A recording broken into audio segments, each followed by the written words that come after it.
fundamental human kindness. And it's really very, very hard because an interview which isn't explicitly for a cutthroat for a cutthroat profession. So I think most interviews, people go out in any world, people go out of their way to try and indicate they're nice people. Yes, David. It's interesting that's becomes part of the criteria, because it obviously feels good, but there's such built into that is such a implicit recognition that there are these higher level values that we care about, because you could make the argument that for halacha, who cares what your personality is like if you observe the mitzvot? So that's it, right? So first of all, the question is: do you conceive of conversion as a right or as a privilege? If you conceive of conversion as a right, I'm willing to do this stuff, so you have to accept me. Then that's one thing. We don't tend to. Right? We think of conversion as a privilege. So you don't have a right just because you do all these things. Okay. So what?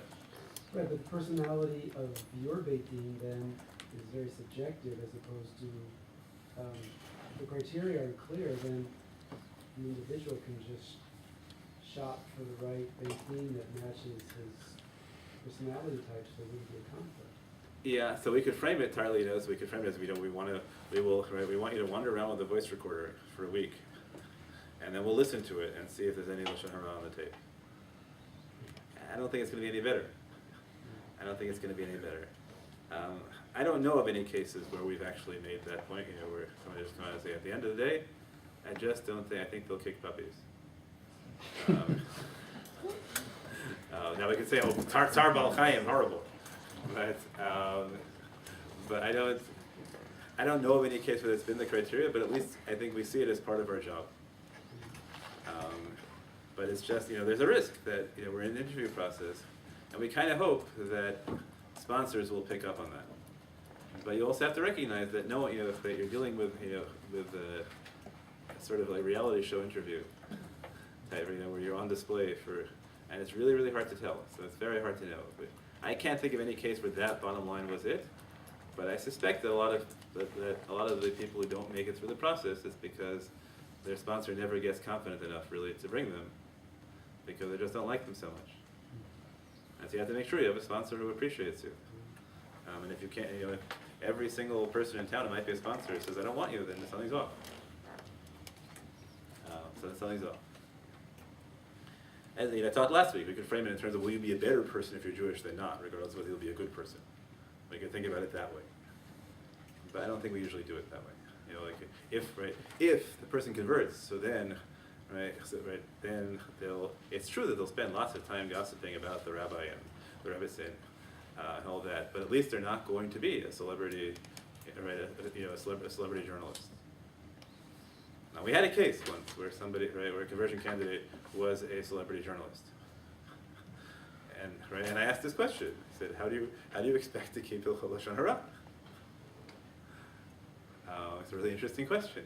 If your job is writing for People magazine, I think it's a fair question. What was the answer? That conversion process didn't go so well in the end with us for different reasons. I think the answer to that question was that wasn't the kind of journalism he said he thought he was going to do. I know there's another convert in Israel who's a prominent anchor for a TV station, and I think that many of you know, I think journalism is a sacred profession if you do it right. So I don't have any objection to people being journalists, but I do have objection to people being gossip columnists. Yes? Are we somehow afraid the convert is going to lower the average level of our community? We're a pretty diverse community. What's the reason we would look for that quality is? We don't necessarily even part of our own. So that's a fair question, right?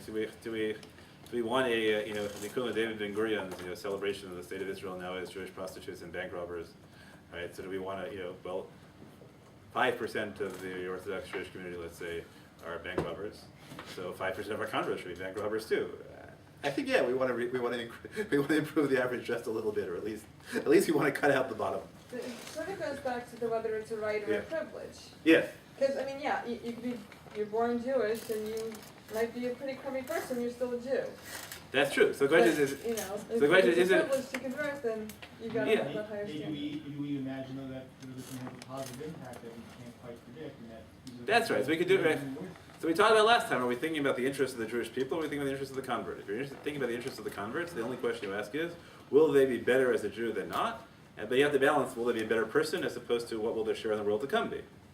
Right? So one of the things that you have to officially inform converts are, yesterday you ate a cheeseburger and God said, that was really good, wasn't it? And now today you ate a cheeseburger and zap. So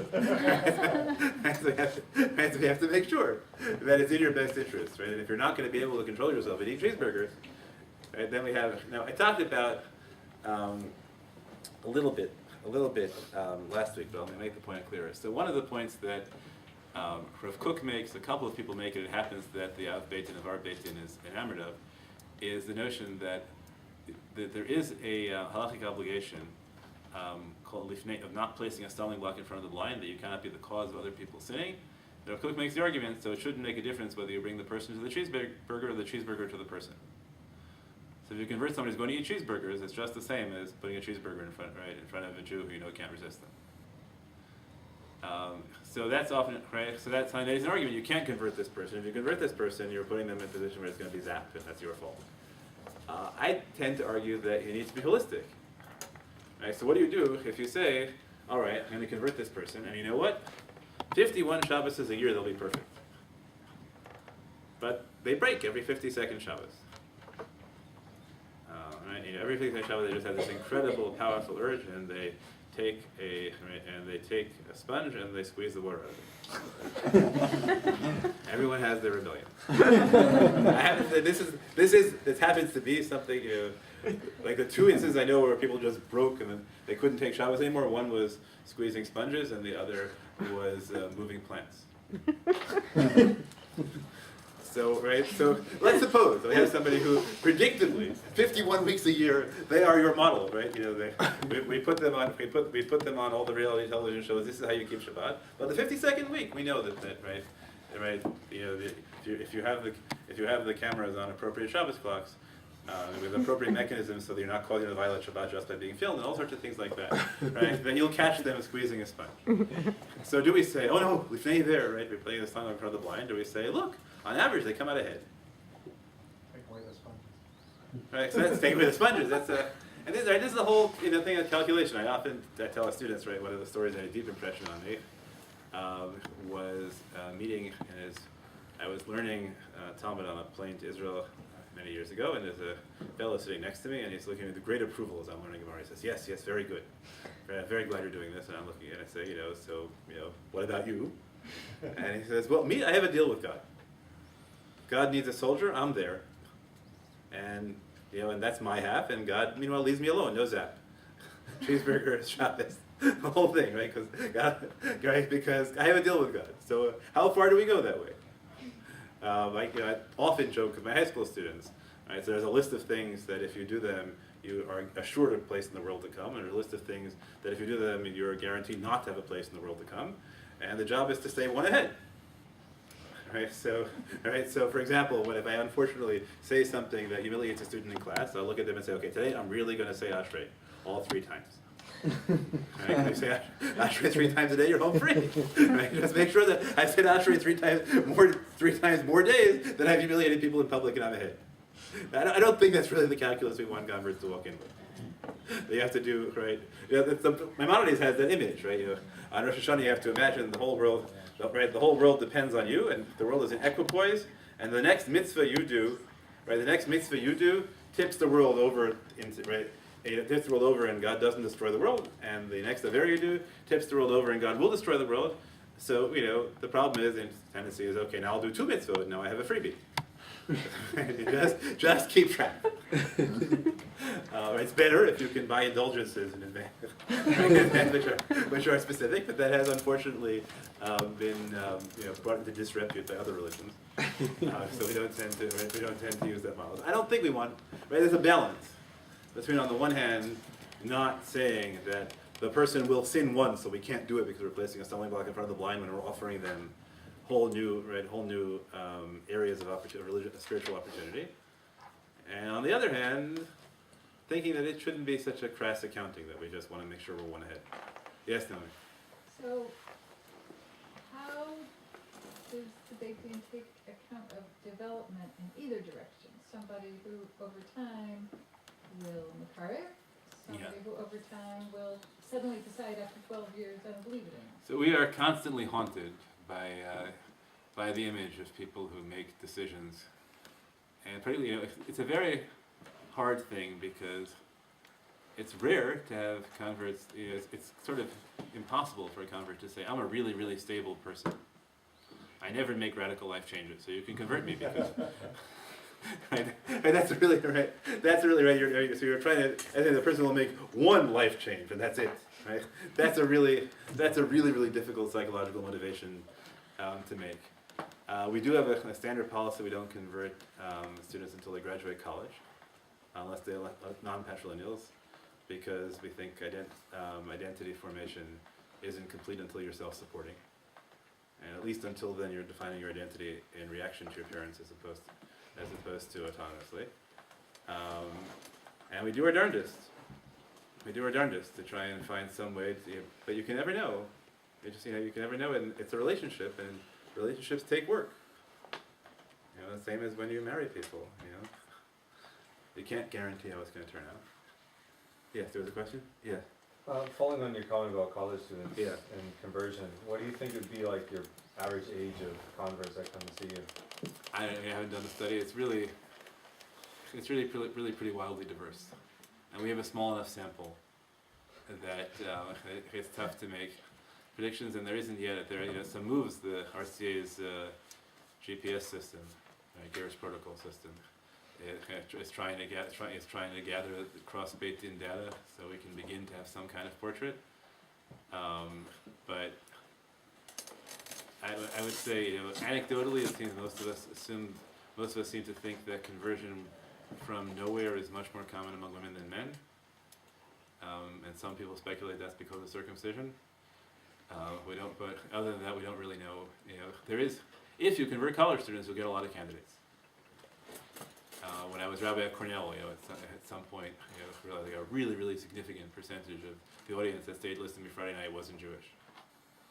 And when I was at Harvard, certainly, so there's no question that if you were in the market of converting people, you would get lots and lots of candidates that were much younger.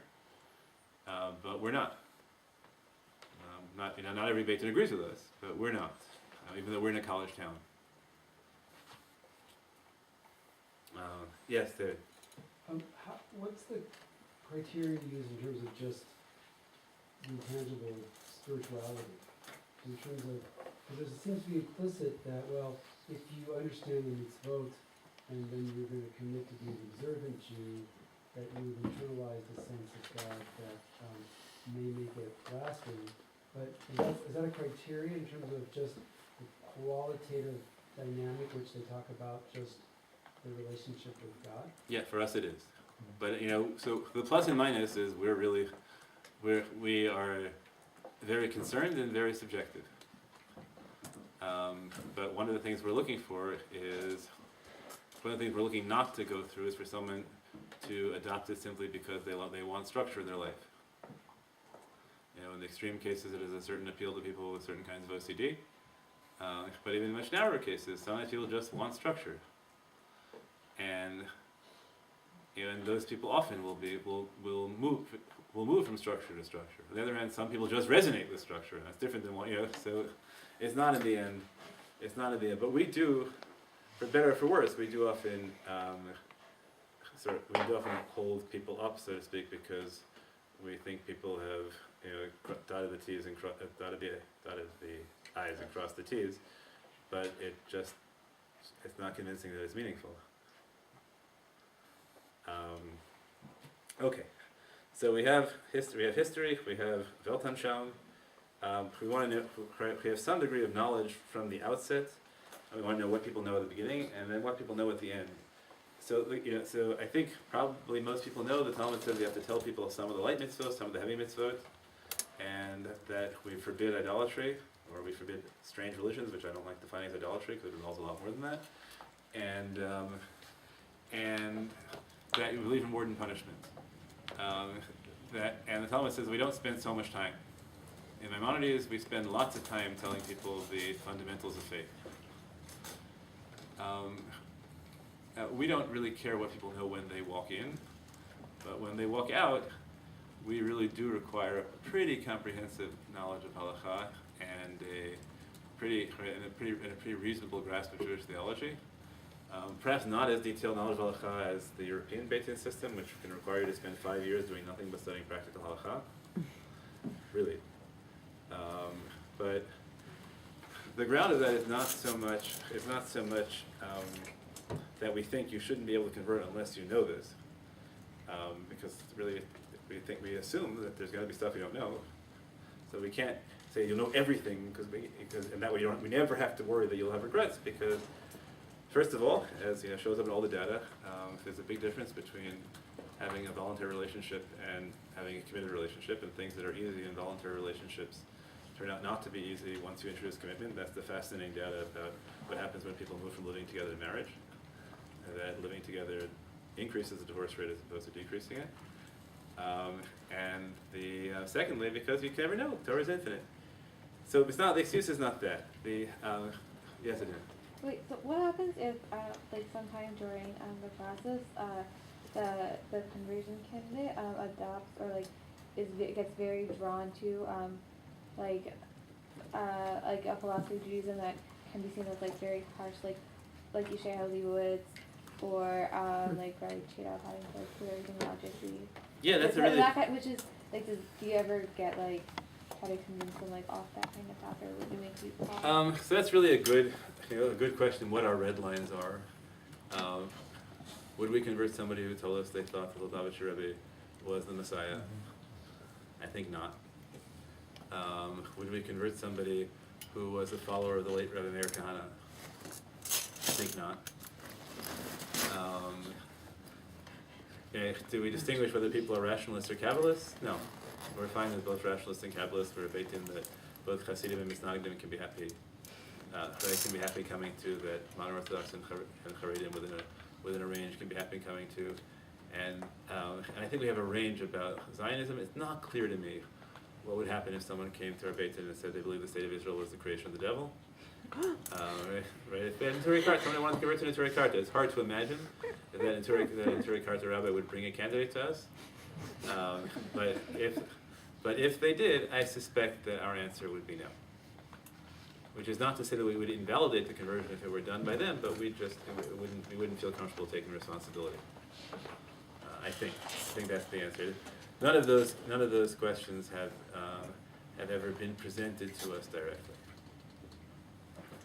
And some of those, the issue would not be whether we think they're within the bounds of Orthodox theology, as to whether we think they're sustainable. Right. So, for example, people often come and present themselves. Well, I want to. Right. I like Judaism because Judaism is is logically demonstrable, because I went to some presentation by a rabbi and he said Judaism is logically demonstrable. So the objection is not to the belief; the objection is to its sustainability. And so you have to go through it and see if they can actually withstand somebody arguing that it's not. People say that the reason I like Judaism is because rabbis are always positively responsive to questions, and priests always hate questions. Right? That happens a lot, but it just might mean you haven't, the first time you meet a priest who is open to questions, and there certainly are such priests, then the whole basis of your conversion vanishes. Right? So maybe you should go talk to a nice priest, or a priest who's open, is philosophically sophisticated, things like that. So you have to try and find stability. Yes, Gary? Are there certain things that people are not allowed to learn during the Gerut process? There are a real range of positions as to what non-Jews are allowed to learn in the way of Torah. I myself take a very, very liberal position in which I think you shouldn't teach converts experiential Kabbalah. And I'm really happy with that one because I don't know any experiential Kabbalah, and it's not likely that I will transgress it accidentally. Other people try to draw different boundaries as to what you can learn not. Our Beit Din will adopt, I think, the position at least of that of the Aryeh, but I think it's a long after that really experiential Kabbalah. There are certain things that you shouldn't do, And we that practice converts who have not previously been observant should break conversion candidates should break Shabbat. I don't know, once every Shabbat, that kind of thing. But in terms of learning, we could be good Maimonideans and say and tell somebody, I don't think you should read that yet because you're not ready for it. But in every aspect of life, I'm against censoring what people read. I think that would be the way I would frame it. So it wouldn't work for me. I don't know of anyone else in our Beit who would tell somebody you're not allowed to read that. I don't know of anyone who would. Maybe somebody would, but I wouldn't be. Yes, Mark. Suppose someone comes to you who, maybe a first-year graduate student who's come from wherever, doesn't have any family or friends, and says, "Oh, by the way, I have this great support community in my egalitarian community." Yeah. What would you tell that person? Is this the first time they're coming to you or something? I think we try to be honest and transparent and say that if that's where you're davening, right, the process is not going to end with that being where you daven. So, right, and probably we're not going to take you as a formal candidate, right, while you are formally affiliating with a non-Orthodox minyan. And I don't want to address the partnership minyan question here, right? If that's the next question, I don't want to talk about that. But we're an Orthodox Beit, and the way we function in practice, I'm not telling you what we would paskin halacha by other batei din. The way we function in practice is we expect conversion candidates to emerge as full members of the Orthodox community, and place where you daven is a big part of that. And also, we expect you not to be actively doing something that the rabbis of the Beit Din will unanimously tell you is forbidden. So it's not like we would, we're a really nice person, and this might be a stage, and we're happy to keep talking to you, but we're not gonna, right? No one. We won't ask anyone to be a sponsor, right? While that's still where you daven. I think that would be unfair, because at the end of the day, we're not going to do it. Okay. So really, what our claim is at the end, we want converts to be able to naturally assimilate socially into a community. So you have to know the things that make it possible for you to function in the community. In the average Orthodox community right now, which is a really good thing, the level of knowledge is quite high. Now, your priorities are somewhat different. It might be that you can function as a perfectly ordinary member of the Jewish community without knowing that it's rabbinically forbidden to wear garments of wool and to wear one garment of wool and one garment of linen simultaneously if topologically you can't remove one garment without the other. Right? It's perfectly fine to wear a linen shirt and wool pants, but you can't wear a linen shirt and a wool jacket. Probably a lot of you didn't know that. Right, not to mention figuring out topologically exactly which things can you remove without. Right, the other end is you have to be able to remove it by natural clothing, by natural clothing removal processes. What happens if you can contort your body in all sorts of interesting ways? Mummenschans, right? Or the laws of shan is different for Mummenschans than they are for other people. That's the kind of thing that it's really it's a perfectly valid rabbinic prohibition. We want everyone to know it. It's not so often that it will come up socially. On the other hand, certain rabbinic laws about cooking on Shabbat, right? So you invite someone to your house for Shabbat, and all of a sudden they don't trust your kashrut because you blew it. Right? So we want you to be able to function socially without embarrassing yourself, and that happily requires a much higher level of halachic knowledge than was classically necessary. Right? The really interesting challenge for us is what happens if somebody is going to convert and expects to live in a community which is an outlying community. We're likely, if they're Shomer Shabbat, to be one of two people in the community. So we might say they have to move, because they're not going to have a supportive environment anyway. Or we might say, the knowledge standards are sociologically subjective. So we might say, what about your kids, right? So that's a delicate balance. But generally, we have a very high standard for halachic knowledge, but we don't frame it as you can't convert because you don't know X. As you can't convert, right? So you can't convert yet because you can't function socially. Another big challenge we have is figuring out this is a big part of the interview is so we don't right, so what do? We don't have a conversion. Religious conversion isn't officially a tracked system. So the honor students should have to be able to get 100 on the halachic test and they can't convert. And do we grade on effort, application grades, or do we grade on substance? That's so we. Rabbi Pollack and I are both campus rabbis. And we live in highly intellectual communities, so we do tend to start on, I think the way we usually formulate it is we want people to be as good academically at Judaism as they are at everything else in their life that they take seriously. And that may mean that a Harvard law student gets assigned to brief a 1,000-page book on Jewish law next week.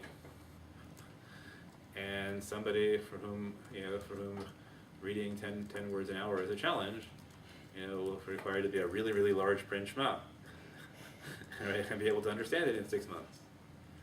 Right, so we have the same navigation between application and content grades that you have as high school teachers, where you don't really want to say that that any student who would never have gotten out of regulars or Maimonides can convert, right?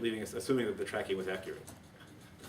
Right? And on the other hand, you don't really want A students to get by doing D work. Well, you got a D, right? You knew enough. So we have to. That's one of the challenges. The outcome we have really is relative. It's first of all, we have people who don't ever take ideas seriously is one big challenge for us.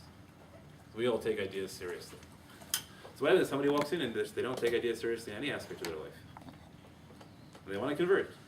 And they will take the ideas of Judaism exactly as seriously as they take the ideas of politics. Because fundamentally they're social beings and they like to live, right? This is a nice place to live. And they're really loyal to their friends, they'll be really loyal to their religion. And it's not like they won't be passionate, they just don't care about the ideas. Right? You can tell, and if you tell them, right, it's really, really important that you understand, right, the fundamental question of whether the reason you can't do things on Shabbat is because we have abstract categories of work, and Shabbat is the day in which we abstain from work, or because because the Mishkan is a microcosm, and on Shabbat we don't rebuild the world, and therefore we draw the categories of prohibited work for Shabbat from the construction of the tabernacle because that's symbolic of the construction of the world. And they look at you and they say, all right, but what can I do? Right, that happens a lot. Happens in high school, happens in conversion, right? So that's a big challenge for our Beit Din. Is what happens when somebody comes in as a sweet person and really, really dedicated, but just doesn't care about ideas. That's a really big challenge for us, for me particularly. It's like, what are you doing? Say to the students, I don't care. What? How can you not care? Obviously, this is the coolest thing in the world. So that's the whole and particularly it drives us mad. I have to say, are Harvard law students who don't care about ideas, who are capable of brilliant intellectual schemes but really don't care. It just drives us mad. Me particularly. Really, really wild interviews take place in those cases. Because I assume, if you're in Harvard Law, you must really love Gemara, right? No. It's a job. Any case. That's why it's good that we have diversity on the Beit Din also. Okay.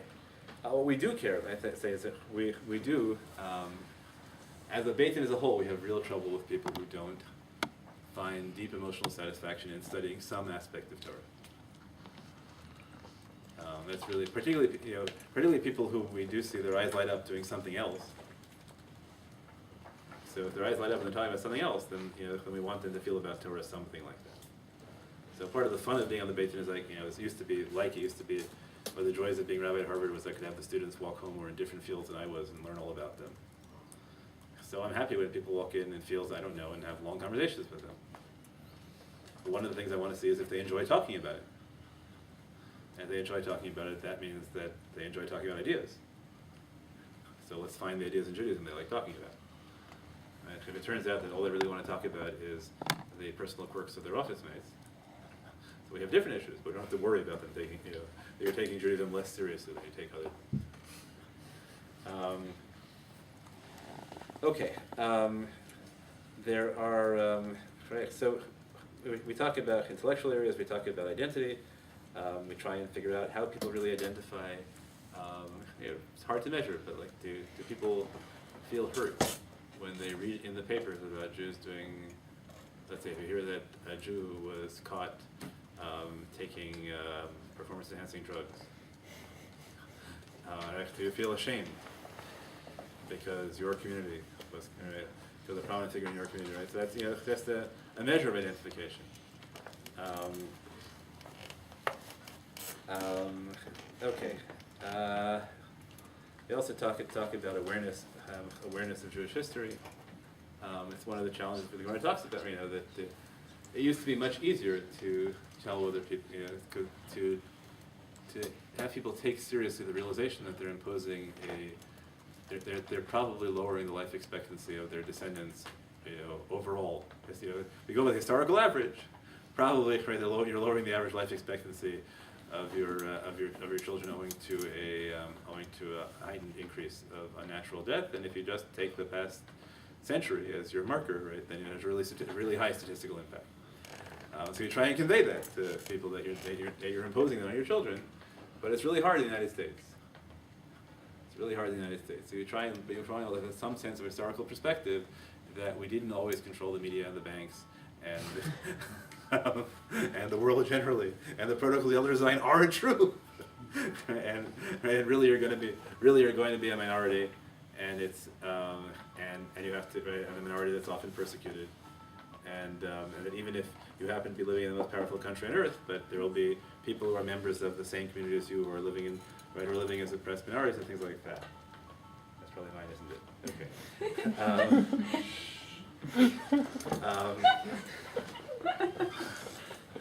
Okay. At the end of the day, we do. So really, the bulk of the conversion process for us is education overseen by a sponsor and interviews at points where the sponsor tells us. We try very hard to build a system in which you only get interviewed when the sponsor tells us that we should, and only when the sponsor will be present. And the goal is for us to be able to see an arc over time. So we're not taking points, but we can actually see development, and a big issue is whether we see development, not just where you are, but that you're actually developing in the right line, and and figuring out what point, is it at the right point, and is this right, and will conversion now be likely to freeze the process or to accelerate the growth process? At the end of the day, we do have at some point in the process, we'll just do a very detailed halacha, written halacha, and hashkafa exam, which I call a cultural literacy exam, to find gaps that the sponsor can fill, because again, we want to make sure people don't embarrass themselves, and all of a sudden you discover that someone's been studying with you for 4 years, but because they go away for the summer, they have no idea that there's such a thing as Shivas Arbatamos. You really don't want that all of a sudden, looking and say, what's Shivas Arbatamos? I've never heard of that. So you want to make sure that you fill the gaps. We do require an interview with a mental health professional and a certification that you are making this decision of your own free will and that it's healthy for you. Because while we tend to, properly or not, we tend to think fairly highly of our own psychological insight, you don't want to discover that you missed a really serious mental condition. Okay, 2 other issues, and then we should be done. Wait. Yes. But how do you find out about that interview? How do you?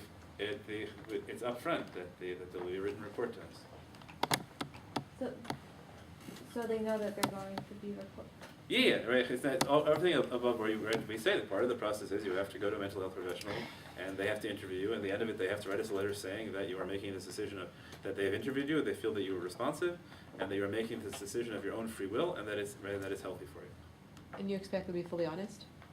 We expect that a professional will be pick up if they're not being fully honest as much as possible. Just like we hope we tried, but we want to check ourselves in a situation where people aren't driven by religious agendas, but that's the one point where somebody comes in and has no interest other than the interest of the convert. Right? They're not tangled in the Jewish community. They're not, right? It's just a straightforward evaluation. Is this a healthy thing for you to do? Right? Are you capable of making such a commitment? And that's what happens not infrequently is parents come in and want us to convert 15-year-olds. And we look at them and we say, would you let your daughter get married? Would you let your son get married? Why? Because they're too young for commitment. Oh.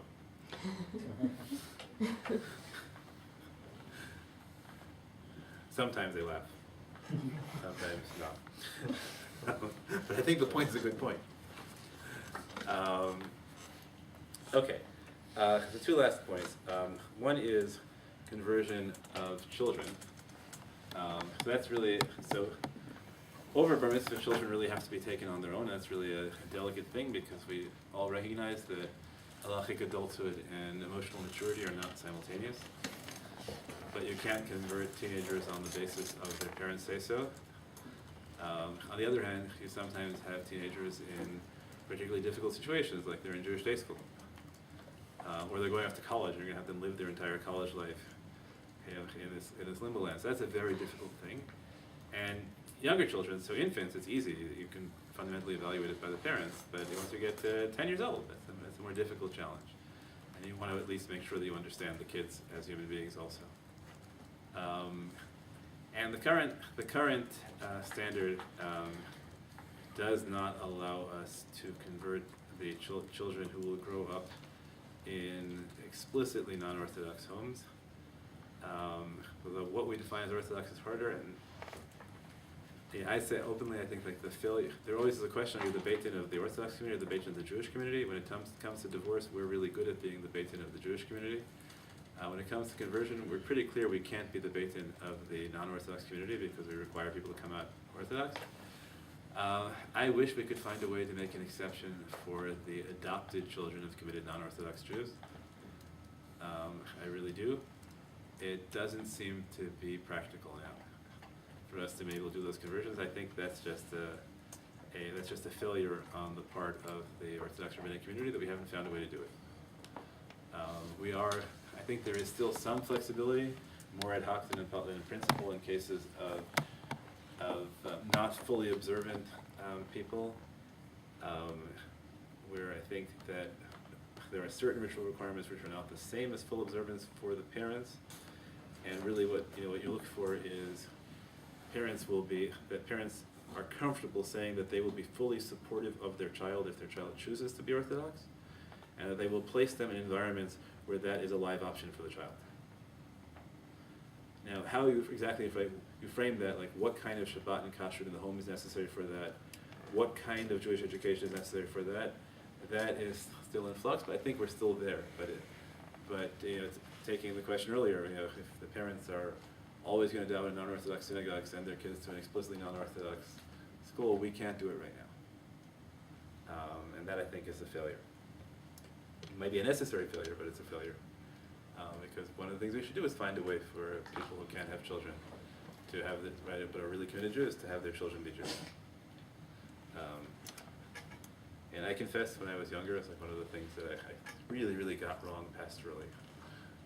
When someone came to the question like this when I was a young rabbi, and I sort of spent my time trying to convince her to raise her children Baha'i,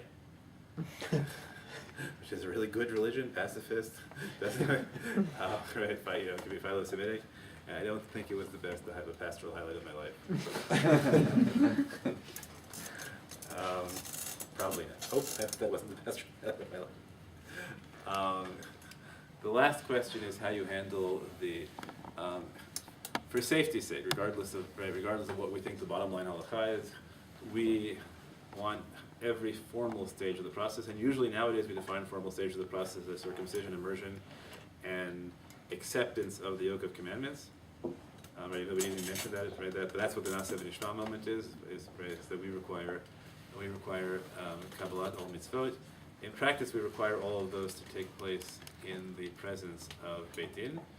Although again, we don't take it in the form of an oath, and I think it's a misunderstanding to make it in the form of an oath. Although I know that there's some Beit Din who ask converts to sign a certificate which says, "I solemnly swear to uphold the Torah and all its commandments." I think it's a category error. So I think it's not just not necessary, but it's wrong, because it makes the commitment personal as opposed to national.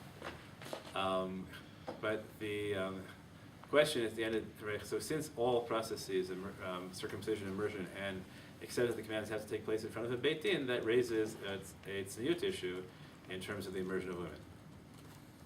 So there have been two positions historically over time. One position which requires the Beit Din to be present when the woman immerses, and the other position which takes some version of less than that. The extreme version is that all the Beit Din has to do is hear the splash. There's even one version which says that the Beit Din can accept the testimony of a woman was present that the conversion happened as opposed to seeing it themselves. In practice right now, since a number of prominent modern Orthodox decisors are willing, at least in the abstract, to take the position that conversions in which the Beit Din was not present at the immersion are actually invalid as opposed to less than ideal. So even if you really think that's the right thing to do, it is a disservice to the converts to put them in such a position. And that's what I think the answer is. I know there was a piece written by a woman halachic scholar in Israel last year arguing that one of the things they should do with the conversion process there is to institute that process where the Beit Din is not present at the immersion. It's all very well and good, but it's not nice to the converts because they're running the risk. We live in a world in which people are willing to invalidate conversions post facto. So I think it's a disservice. So you have to adopt some other method, which people just be aware of. There are two fundamental methods of preserving modesty in those circumstances. One is wearing a robe in the mikveh and having back to the Beit Din and just loosening the robe. That's the process I see in New York. Or the other process is having a floating poncho, so that the convert goes into the mikveh with only her head above water, and everything else is hidden by this plastic sheet. And actually, the Beit Din sees her with her head above water, leaves, and then she immerses, and the Beit Din comes in and sees that there's nothing above water, and comes back, and then comes back in. That is the process that we currently use. It's obvious why the other process is more comfortable and has real advantages from a tzniut perspective. I think this is good enough, hopefully. It has to be transparent. And my sense is that it's just not worth taking the chance that someone else will come along and say you did it wrong. When the position that such conversions are post facto invalid began being bruited about publicly, we started getting calls from people internationally saying, I'm really not sure how it happened for me. What do I do now? So the answer is you presume that it happened probably all sorts of other ways, but it's just not worth the risk. Unfortunately, we live in a world in which the same test of human kindness that we try to apply to converts has not been sufficiently applied to conversion judges. It would be nice if we had that as well. And so my take is that the first job of a Beit Din is to make sure that their converts come out as broadly accepted as possible, and that we're wholly transparent if there's any risk that they won't be. So that's how we handle the immersion of women right now as a floating poncho, and I think that is the best that can be done right now. Okay, thank you all again for listening. We'll talk about money next week, in case you didn't find this interesting.